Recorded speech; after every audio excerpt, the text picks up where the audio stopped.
All reports look good from here in the blockhouse at this time. All aspects of the mission go, T-minus 30 seconds and counting. Apollo 8 coming up on 20 seconds, and you're looking very good. T-minus 15, 14, 13, 12, 11, 10, 9. We have ignition sequence start. The engines are on. 4, 3, 2, 1, 0. We have commit. We have off. The clock is running. Roger, clock. No dia 21 de dezembro de 1968, os astronautas James Lovell, William Anders e Frank Borman embarcaram na primeira missão tripulada a orbitar a Lua.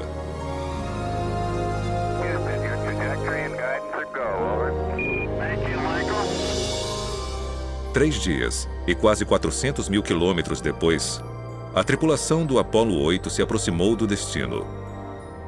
E no dia 24 de dezembro, véspera de Natal, a nave começou a última de suas 10 órbitas ao redor da Lua. Observando a superfície lunar, Borman, Lovell e Anders enviaram uma mensagem para o que era até então a maior audiência de televisão ao vivo na história. For all the people back on Earth, the crew of Apollo 8 has a message that we would like to send to you. In the beginning, God created the heaven and the earth. And the earth was without form and void, and darkness was upon the face of the deep. And the Spirit of God moved upon the face of the waters. And God said, "Let there be light." And there was light. And God saw the light, that it was good. And from the crew of Apollo 8, we close with good night, a Merry Christmas, and God bless all of you on the good earth.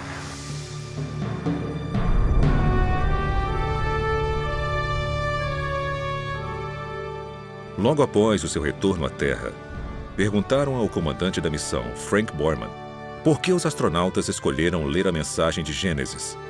Sua resposta demonstrou sua fé pessoal.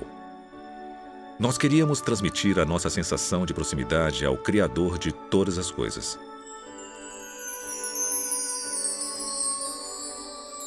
Essa não foi a primeira vez que o universo atraiu cientistas e exploradores para perto de Deus. Na verdade, muitos dos fundadores da astronomia moderna, incluindo Nicolau Copérnico, Galileu e Sir Isaac Newton, buscaram revelar e honrar o Criador através de algumas das descobertas mais importantes já feitas.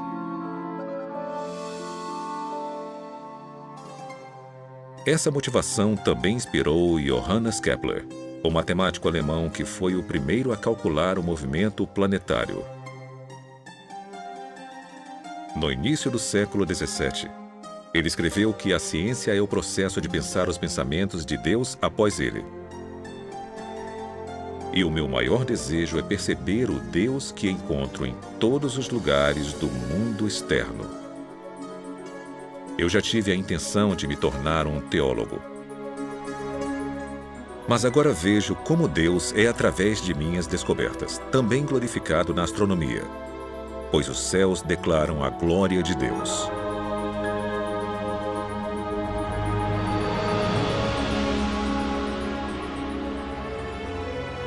Hoje, mais de 4 séculos após Kepler, o universo continua nos cativando com seu esplendor e design. É um espelho que reflete a maestria de Deus e uma voz que fala claramente toda noite sobre seu caráter e poder. Viajem conosco agora, na asa de algumas das tecnologias mais sofisticadas já criadas.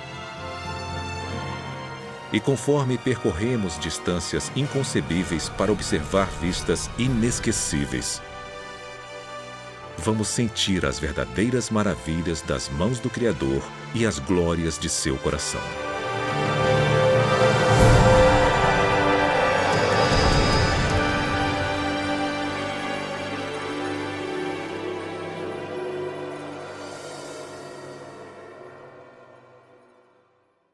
Olha, o tamanho e a grandeza do universo, eu acho que é tremendamente humilde. E pode ser que é através da beleza tremenda que nos é revelada pelas fotos do telescópio Hubble e do tamanho enorme do universo, nós comecemos a apreciar a majestade e a grandiosidade de Deus, que transcende o universo e é maior do que esse cosmos que vemos. Então eu acho que o tamanho do universo evidencia a grandiosidade e a majestade de seu Criador.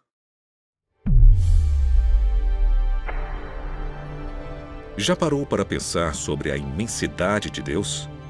A pura magnitude de seu poder e tamanho? É um conceito difícil de entender, porque Deus é espírito, então não há nada físico sobre sua estatura. Ele não pode ser medido por metros ou milhas, tempo ou espaço. No entanto, talvez seja possível dar uma olhada no que não podemos ver ou tocar, fazendo uma jornada imaginária através de sua maior criação.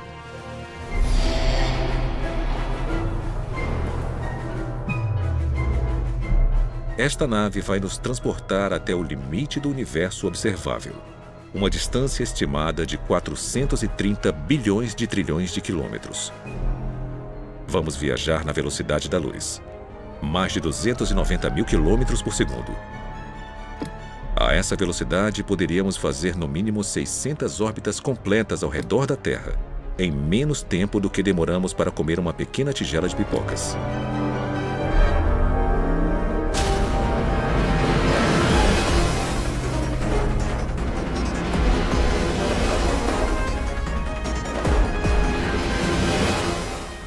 Partimos no dia 1º de janeiro. Viajando rapidamente pelo espaço, chegamos na Lua em menos de 1,3 segundos. Então, 4 minutos e meio depois, passamos correndo por Marte. Continuamos seguindo pelos planetas gigantes gasosos: Júpiter, Saturno, Urano, Netuno.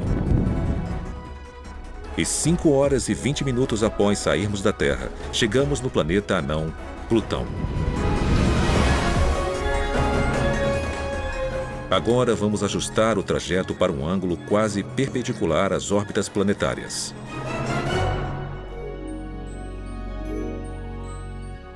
Atrás de nós, os limites da nossa vizinhança cósmica somem rapidamente.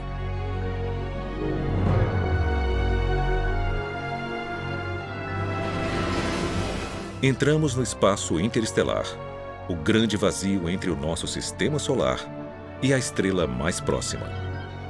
1 ano se passa, depois 2, 3, 4 anos.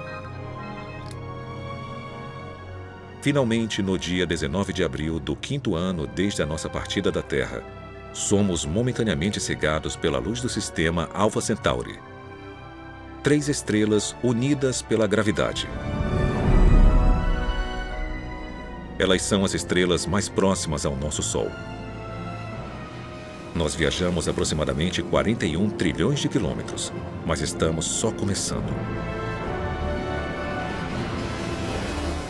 10 anos-luz da Terra. 2 dúzias de estrelas vizinhas brilham à nossa frente. Uma delas, Tau 7, se parece com o nosso Sol. 100 anos-luz. Nuvens de gás e poeira no braço de Órion da Via Láctea nos cercam. 1000 anos-luz. A elegante forma espiral da nossa galáxia é claramente visível. A Terra está localizada aqui.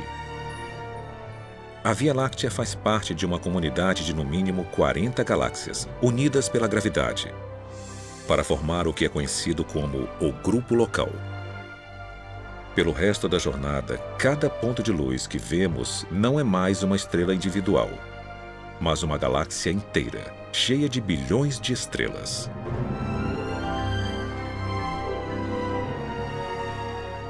O nosso grupo local fica adjacente ao aglomerado de Virgo Cluster, uma grande concentração de aproximadamente 2.000 galáxias espirais, elípticas e anãs que emitem nuvens quentes de plasma e poeira. Essa criação espetacular é o coração de uma cadeia de ilhas cósmicas que foram moldadas pela força gravitacional de 40 mil galáxias diferentes. Coletivamente, elas formam um superglomerado de Virgo, uma das maiores estruturas conhecidas pela ciência. Mas conforme nos afastamos, essa cadeia rapidamente se perde entre várias formações de composição e tamanhos similares. Pois Virgo é apenas uma gota em um balde cósmico que pode conter até 10 milhões de superglomerados, cada um sendo um fio fino na construção de larga escala do universo observável.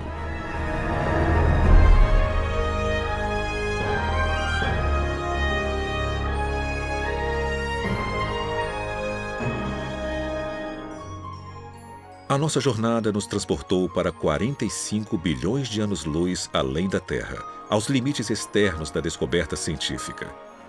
Uma grande teia de fios tecidos por cerca de 2 trilhões de galáxias e por estrelas mais numerosas do que grãos de areia em todos os desertos e praias do mundo. Então, qual é o tamanho de Deus? Ele é grande o suficiente para criar um universo com dimensões tão vastas que vão além da nossa compreensão. Mesmo assim, nas palavras do profeta Isaías, ele consegue medir tudo com os dedos de sua mão.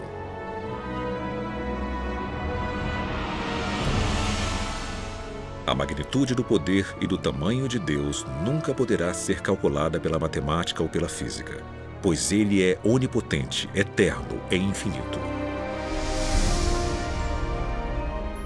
Mas se explorarmos o cosmos com a mente aberta, sem nos limitar às teorias do acaso cego e da colisão aleatória de átomos, vamos descobrir uma tapeçaria magnífica criada por um artista consumado que trouxe tudo isso à existência a partir de absolutamente nada.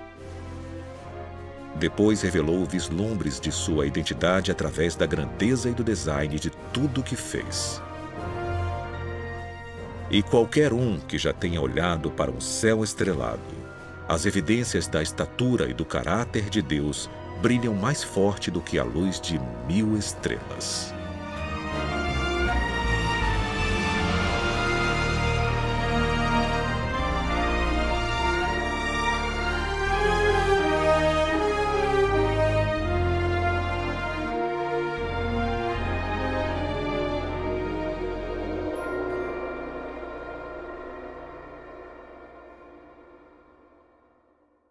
Muitos físicos já disseram antes que a descoberta de que o universo foi finito no passado e que tinha um começo é uma das descobertas mais incríveis na história da ciência. Isso mudou completamente a visão que tinha dominado a ciência por mais de 2000 anos.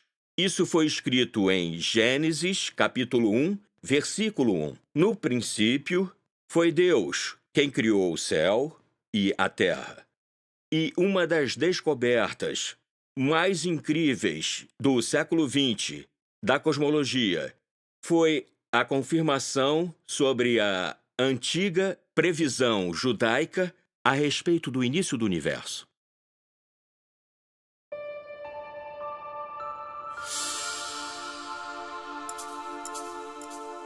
Durante os anos 1920, 2 descobertas mais importantes da história e da ciência foram feitas aqui, no Observatório Monte Wilson, acima de Los Angeles. Por 8 anos, o astrônomo Edwin Hubble fotografou e estudou o cosmos com o maior telescópio do mundo.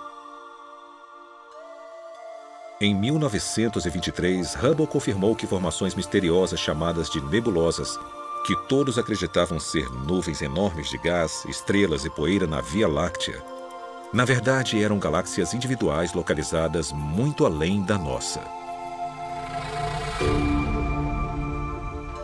5 anos depois, ele verificou que essas galáxias estavam se afastando uma da outra a velocidades impressionantes. O nosso universo, que há muito tempo era considerado eterno, estático e relativamente pequeno, crescia cada vez mais por segundo. As implicações eram surpreendentes. Se o universo está se expandindo continuamente, então, em algum momento da história, ele deve ter sido menor e mais compacto.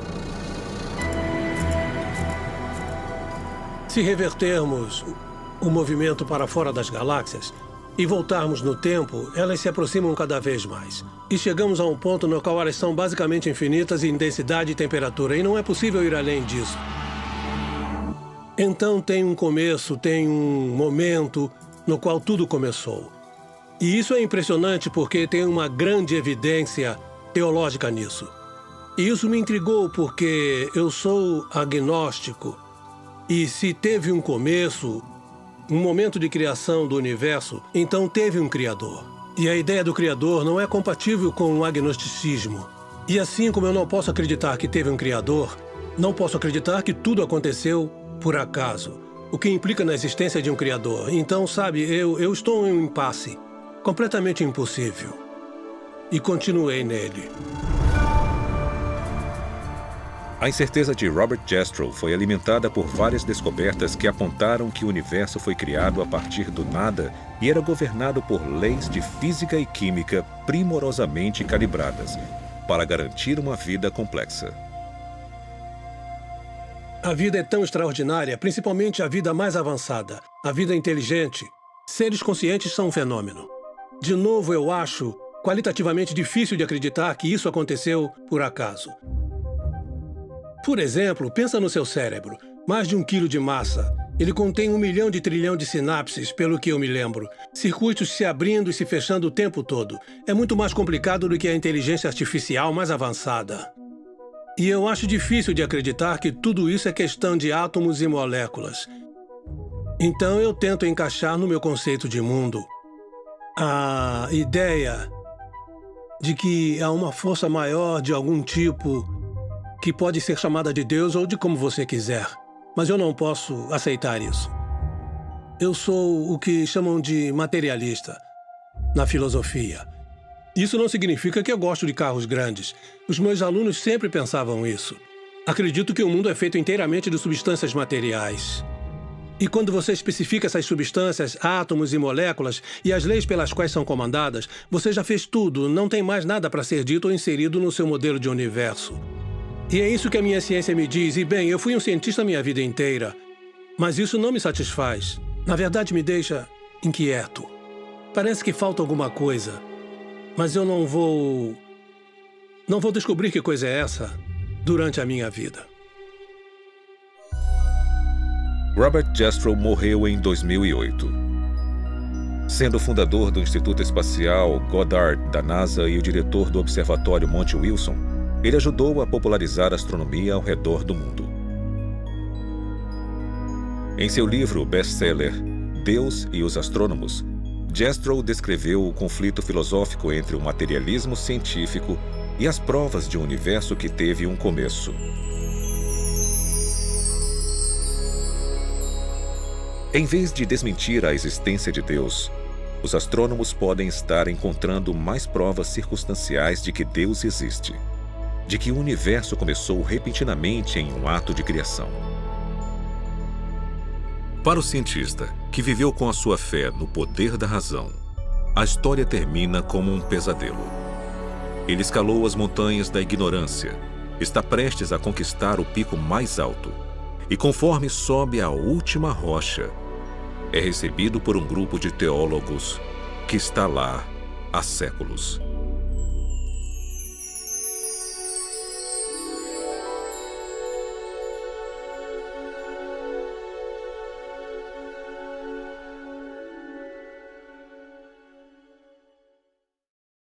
É um privilégio estar em um planeta tão habitável que nos permite viver confortavelmente e ter tudo o que precisamos para fazer ciência e aprender sobre o universo ao nosso redor. E para aprender sobre as nossas origens e para conseguir responder qualquer pergunta que possamos fazer. É claro que alguém pode falar que isso foi por acaso, essa é a filosofia dele, e ele pode recorrer a isso o quanto quiser, mas não é uma explicação satisfatória para mim.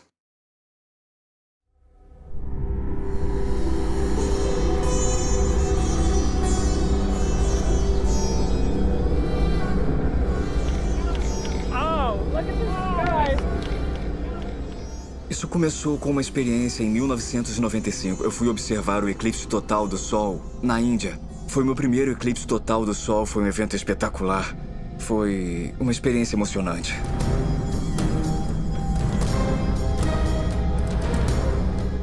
Seja um astrônomo que pode entender todo o fenômeno e prevê-lo em questão de 1 segundo em qualquer lugar da Terra, ou um nativo, todos ficaram maravilhados e reagiram da mesma forma a esse fenômeno incrível. Isso causou um grande impacto em mim.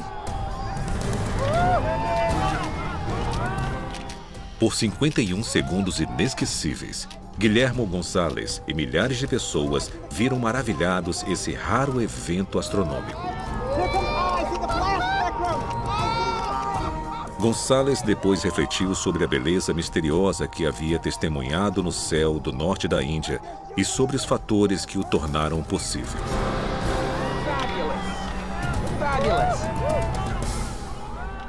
As exigências para produzir um eclipse total do Sol são um corpo luminoso, no nosso caso o Sol, um corpo eclipsante, no nosso caso a Lua, e uma plataforma de observação, no caso a superfície da Terra, e todos precisam estar em linha reta no espaço. O tamanho aparente da Lua no céu tem que ser quase exatamente igual ao tamanho aparente do Sol no céu, os dois com cerca de meio grau.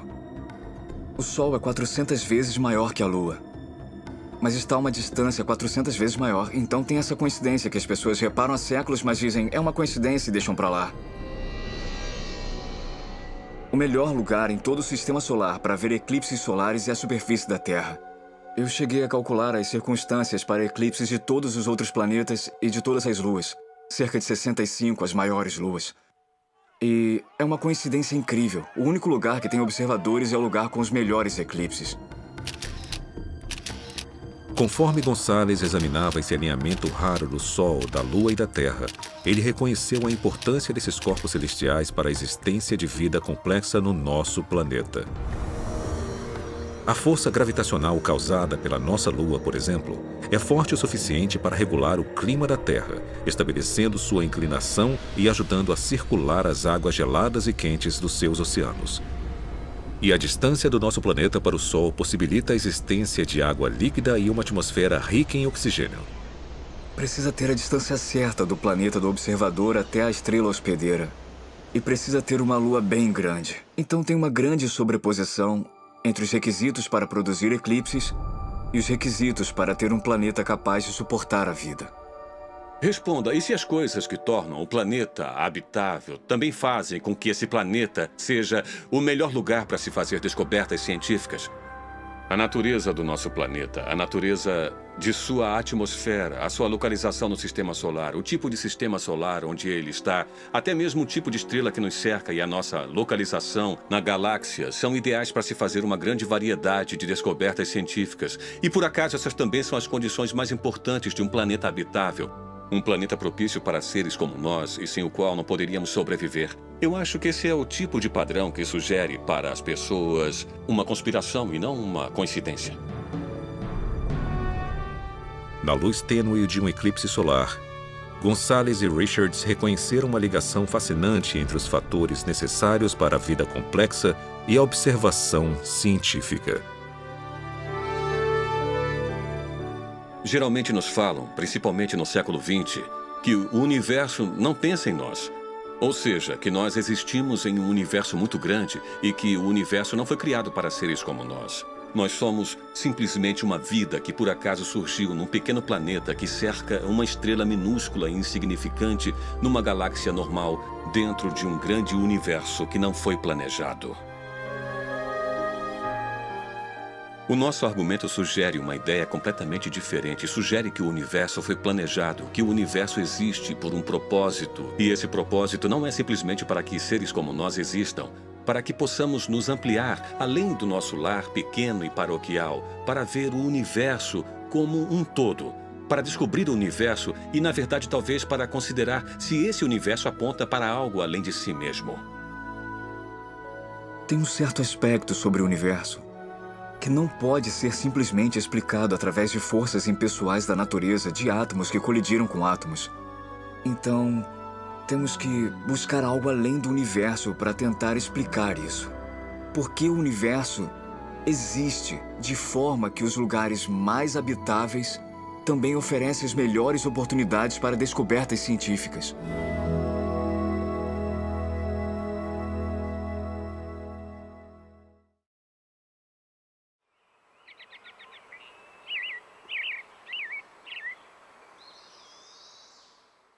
Nós criamos um mosaico do Sistema Solar usando fotos que tiramos com a Voyager e o colocamos na parede do auditório.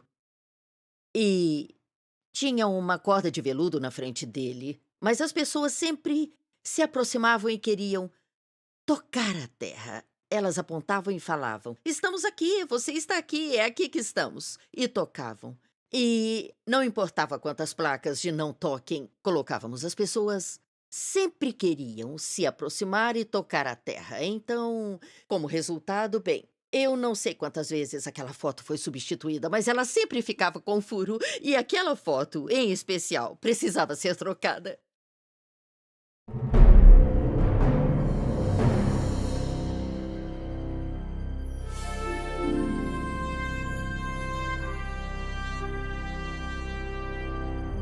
Em dezembro de 1980, a sonda Voyager 1 da NASA completou sua exploração histórica de Júpiter e Saturno. De todos os aspectos, a missão foi um grande sucesso. Por mais de 20 meses, a sonda não tripulada analisou e fotografou os 2 maiores planetas e suas luas, revelando uma variedade de informações sobre esses mundos misteriosos. 10 anos depois, conforme a Voyager se preparava para deixar o Sistema Solar, o astrônomo e especialista da missão Carl Sagan pediu uma última série de fotos que incluísse o planeta Terra. Foi ideia do Carl Sagan. Ele queria dar ao público uma foto de quão pequeno e isolado é o planeta Terra. Então, por fim, criamos o que chamamos de sequência, que é uma série de comandos da câmera. E apontamos a plataforma de varredura da sonda para vários planetas e tiramos também algumas fotos das estrelas ao fundo. Em 14 de fevereiro de 1990, as câmeras de alcance curto e longo da Voyager capturaram esse mosaico do Sistema Solar.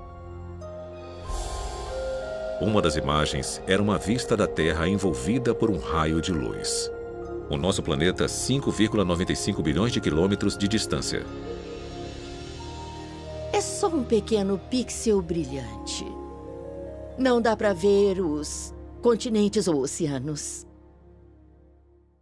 Sabe, a nossa casa está tão distante daqui. O pálido ponto azul conquistou a imaginação do mundo. E em 1994, Carl Sagan compartilhou suas reações à foto durante uma palestra na Universidade Cornell. Nós vivemos em um planeta insignificante, de uma estrela monótona perdida em uma galáxia que repousa em algum canto esquecido do universo, no qual há mais galáxias do que pessoas. Mas considerem de novo aquele ponto. Ele é aqui. É o nosso lar. Somos nós. Nele, todo mundo que você conhece, todo mundo que você já ouviu falar, todo ser humano que já existiu e viveu sua vida. O conjunto de nossas alegrias e sofrimentos, todo herói e covarde, todo camponês e rei, todo casal jovem apaixonado, toda mãe e pai, toda criança esperançosa, todo inventor e explorador, todo professor de moral, todo astro, todo líder supremo, todo santo e pecador na história da nossa espécie. Todos viveram lá, em um grão de poeira suspenso em um raio de sol.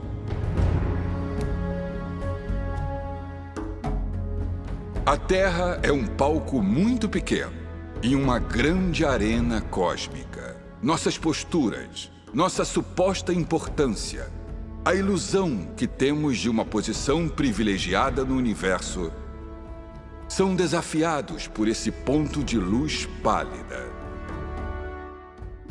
O nosso planeta é uma partícula solitária em uma grande e abrangente escuridão cósmica. Em nossa obscuridade, em toda essa grandeza, não há indícios de que chegará ajuda de outro lugar para nos salvar de nós mesmos. Parafraseando, Sagan diz que isso mostra a nossa insignificância cósmica. Nós não fomos planejados, nós não fomos criados, ninguém está cuidando de nós. Estamos por conta própria. Tá, então vamos pegar aquela foto de isolação e solidão e vamos compará-la à imagem bíblica da criação. E nessa visão teísta contrastante, nós fomos criados, nós fomos projetados, nós fomos planejados.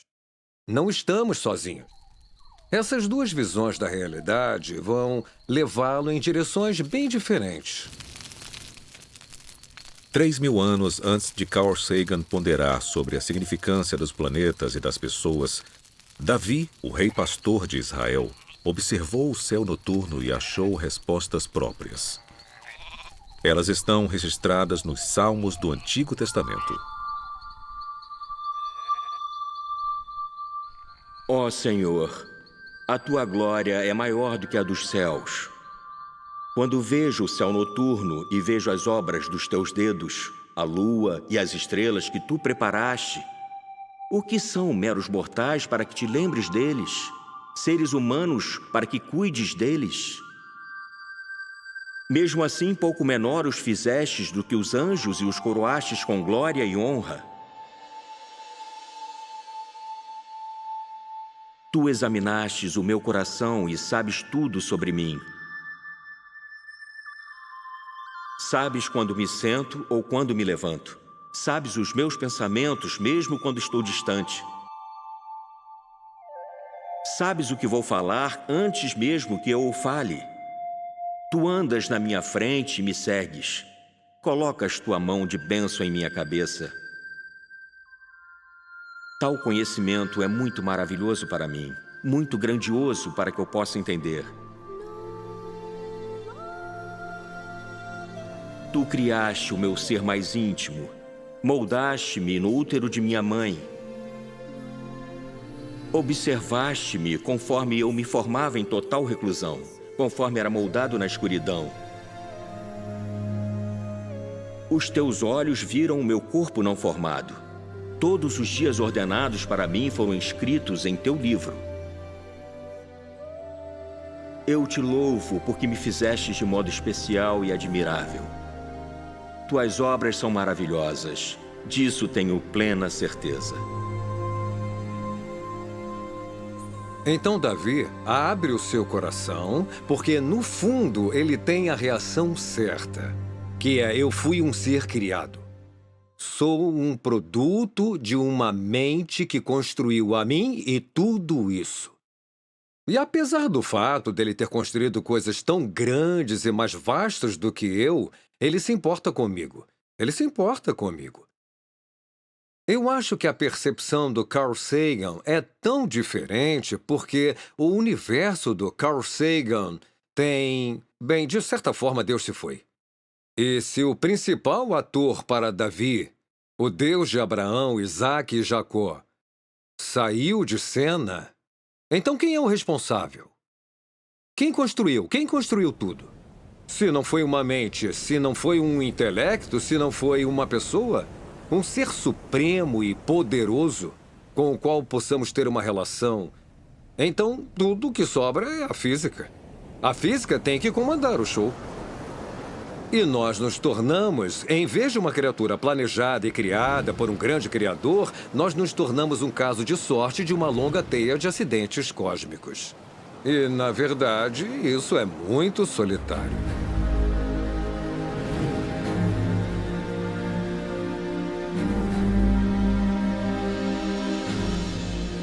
Então, como devemos interpretar o pálido ponto azul e os passageiros que o chamam de lar? Será que estamos largados em uma partícula de poeira irremediavelmente perdida em um universo escuro e frio? Ou será que o nosso planeta, com sua atmosfera rica em oxigênio, abundância de água líquida, com seu clima temperado e localização ideal no sistema solar, com seu campo magnético geografia e dezenas de outros fatores que tornam a vida possível, é um produto magnífico de mente, propósito e plano? E se a Terra foi criada como um santuário para seres humanos, será possível nós existirmos por um motivo maior do que a mera sobrevivência? Talvez o nosso destino seja único no universo. E como Davi, podemos passar a nossa vida no pálido ponto azul pelo maior propósito de todos: para conhecer Deus e adorá-lo para sempre.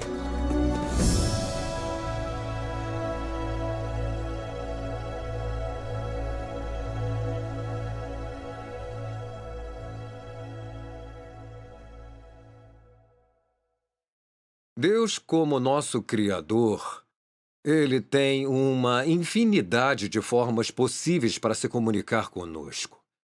Uma delas pode ser que Ele desça aqui, nos segure pelos ombros e diga: acorde! Você está em apuros, tá? Mas Deus é muito mais sutil do que isso. E, em particular, Ele não manipula o nosso desejo ao dele. E, de certa forma, isso é muito misterioso e difícil de entender. Ele coloca as coisas na nossa frente e diz: agora você responde. Então, provavelmente, para mim, a forma mais eficaz que Deus tem para se comunicar comigo, além da Bíblia, é através do mundo que Ele criou e da beleza no mundo que Ele criou. Eu acho que Deus fez o que podia para se comunicar conosco através de sua dimensão artística.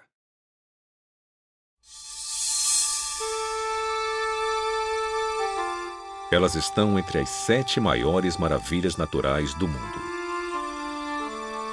Demonstrações incríveis de arte que já foram celebradas em pinturas, nas cavernas pré-históricas, na mitologia viking e nas peças de Shakespeare. Em 1619, Galileu as nomeou de auroras, em homenagem à deusa romana do amanhecer. Hoje, também as chamamos de luzes do norte e do sul. No brilho etéreo desse fogo celestial, a beleza, o mistério e maravilha, tão evidentes através do universo, iluminam o céu polar desde a Islândia até a Antártica. Você fica intrigado com isso, fica curioso com isso. É lindo, é sutil, é interessante. Todas essas coisas se despertam. Uau! Então esse uau estimula o porquê, né? Por que aquilo está ali? O que está fazendo? O que causa isso?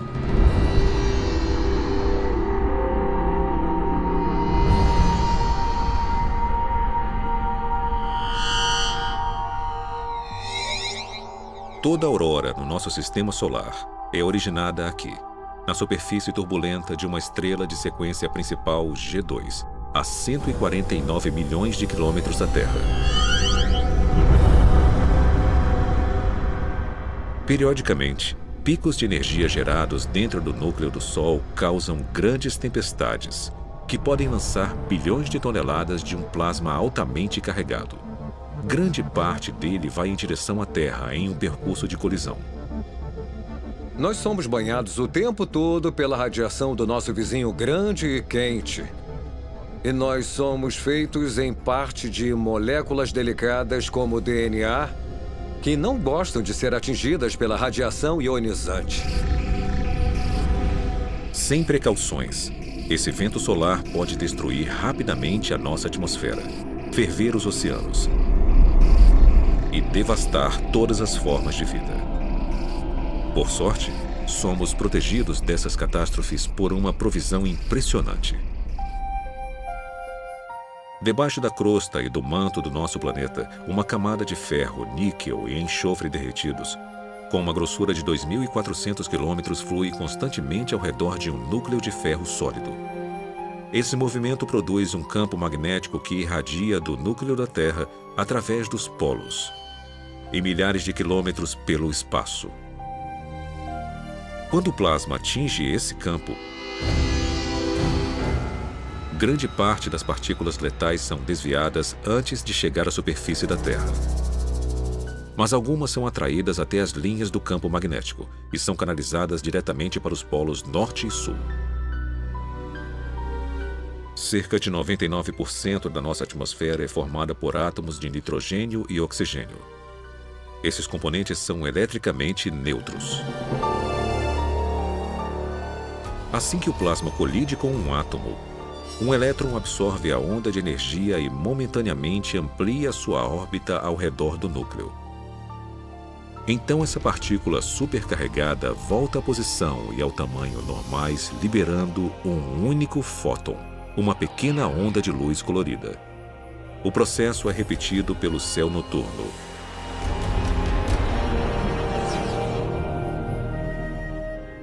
Dependendo da altitude, os átomos de oxigênio liberam fótons verdes e vermelhos, o nitrogênio, azul intenso e tons de roxo. Essa enxurrada de reações atômicas gera grandes cortinas luminosas que podem se estender 402 quilômetros para o espaço. Às vezes, elas formam anéis espetaculares acima dos polos magnéticos.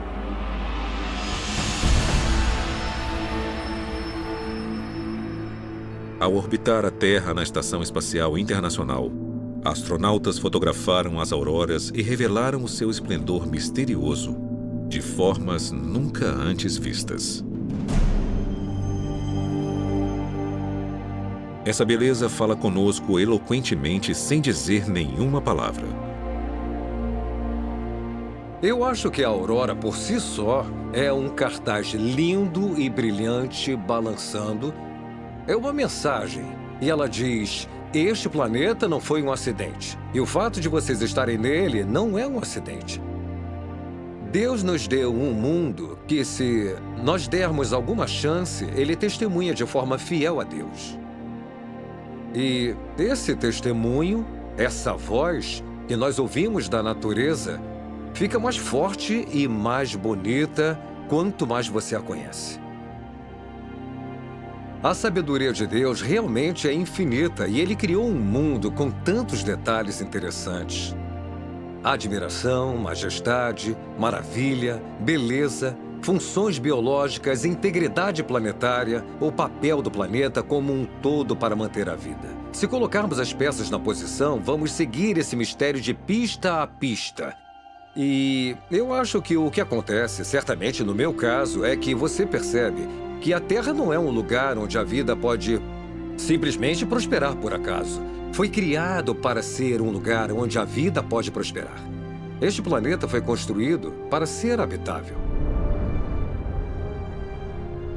Essa convergência de design funcional e beleza extraordinária, tão evidente no campo magnético da Terra, também é uma forma que Deus usa para se comunicar através de todas as facetas da criação.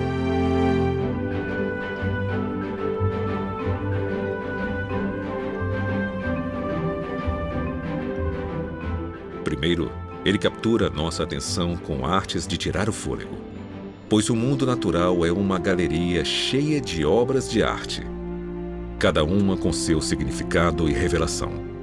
Depois, se buscarmos entender com afinco os como e porquês do cosmos, ficamos frente a frente com o Criador de tudo.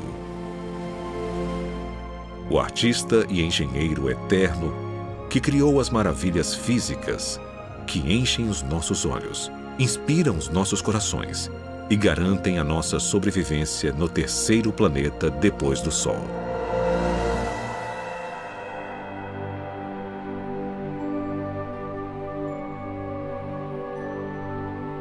É elegante, é avassalador, é mais bonito do que podemos imaginar. A criação faz mais sentido para mim porque explica os padrões que vemos no universo e explica a origem da vida como sendo devido a uma inteligência que criou uma beleza e complexidade que não podemos encontrar em nenhum lugar. Acho que quanto mais aprendermos, mais complexas as coisas vão ser. Mas, ao mesmo tempo, eu acho que vamos encontrar os princípios subjacentes que nos farão ter uma visão da mente do Criador. E quanto mais aprendemos sobre isso, mais incrível vai ficar.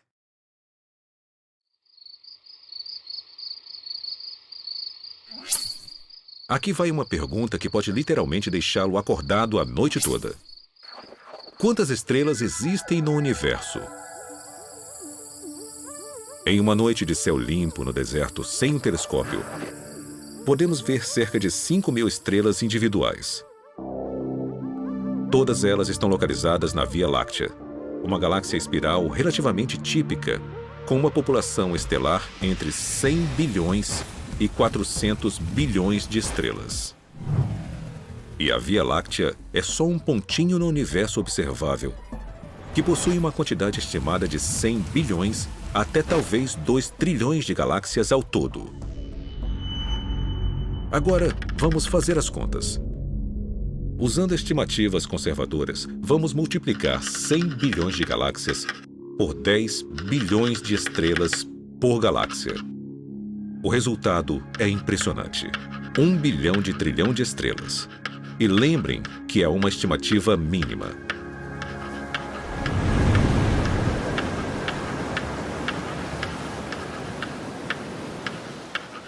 Para compreender um número tão grande, precisamos de um contexto.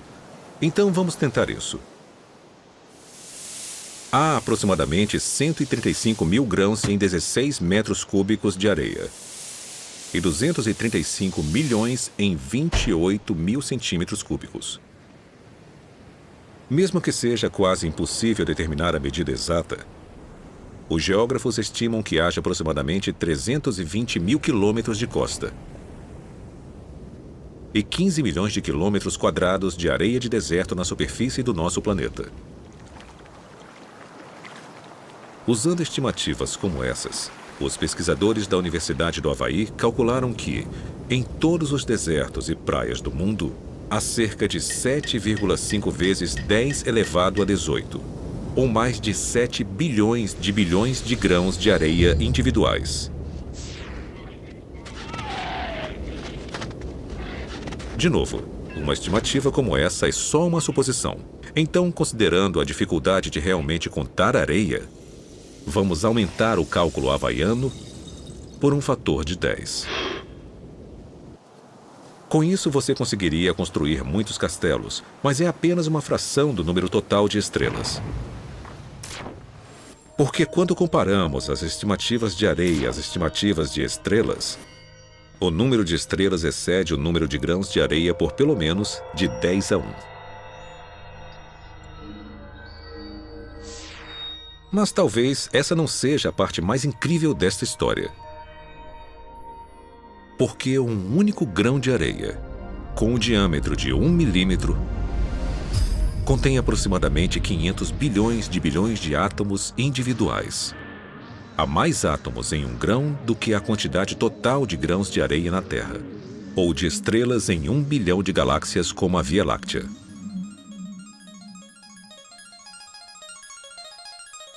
Certo. Antes de desligarmos a calculadora, uma dose final de números altos. Em uma única gota de água, há cerca de 1,7 bilhões de trilhões de moléculas de H2O individuais.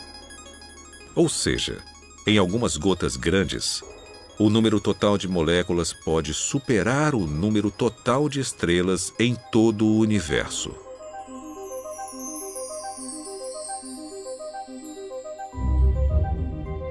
Então, o que podemos interpretar a partir destas contas sobre a estrutura básica da criação? Bem, para começar, nós vivemos em um planeta que faz parte de um cosmos inimaginavelmente grande e complexo.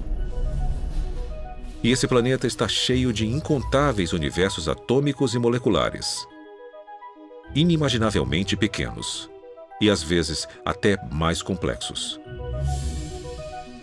E cada um desses reinos físicos, seja gigante ou microscópico, é mantido unido a cada segundo de cada hora de cada dia pelo Deus que criou tudo.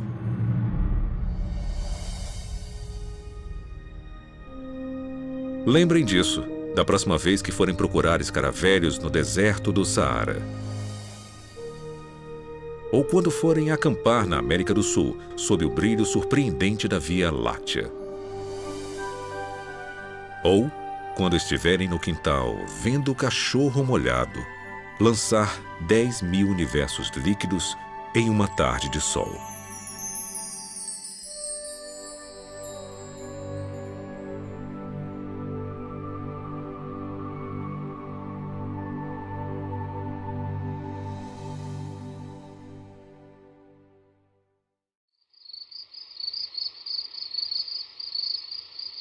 Quando a minha filha de 6 anos olha para as estrelas, ela me diz: é tão óbvio que Deus existe. Como alguém pode questionar isso? Como alguém pode pensar o contrário? Tem uma sensação intuitiva que diz que Deus claramente fez isso.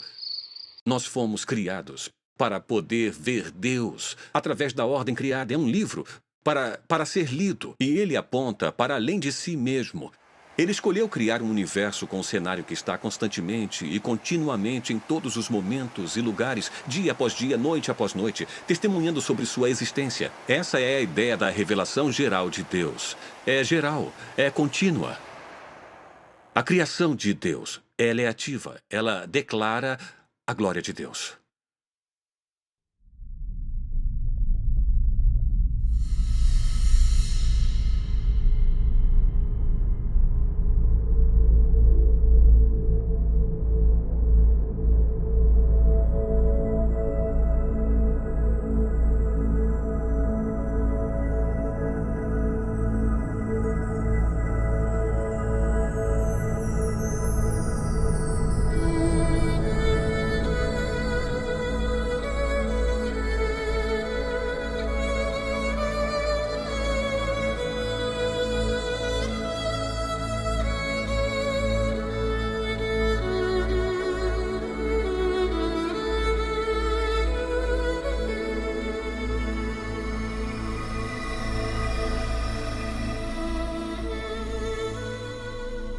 Os céus declaram a obra de Deus.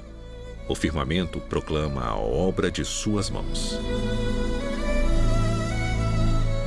Dia após dia, eles fazem sua declaração. Noite após noite, eles revelam sabedoria. Eles não usam palavras, não escutamos nenhum som deles. Mas sua voz é ecoada para toda a terra, suas palavras até o fim do mundo. Levante os olhos e olhe para o céu. Quem criou tudo isso? Ele que traz os astros um por um. Ele determina a quantidade de estrelas e chama todas por nome. Grande é o nosso Senhor e poderosa é a sua força. Sua compreensão é infinita.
O Senhor é o grande Deus, o grande Rei acima de todos os deuses. Em suas mãos estão as profundezas da terra, e os picos das montanhas pertencem a ele. O mar é dele, pois ele o criou, e suas mãos formaram a terra seca. Todas as nações são apenas uma gota em um balde. Não são nada mais do que poeira nas balanças. Ele segura a terra como se fosse um grão de areia. E tudo isso é apenas o começo de tudo o que ele faz. Simplesmente um suspiro de seu poder.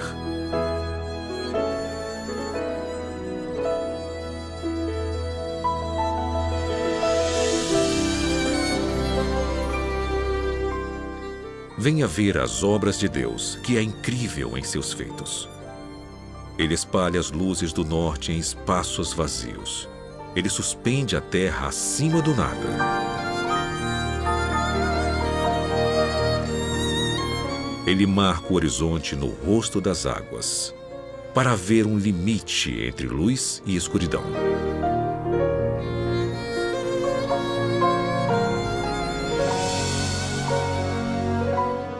Os que vivem no fim da terra ficam maravilhados com seus feitos. Desde onde o sol nasce até onde se põe, tu inspiras gritos de alegria.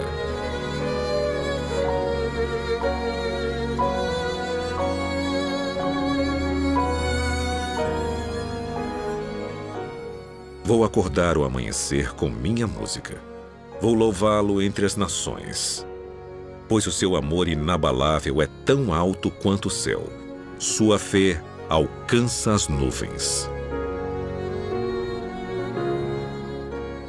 Seja exaltado, ó Deus, que a tua glória brilhe por toda a terra.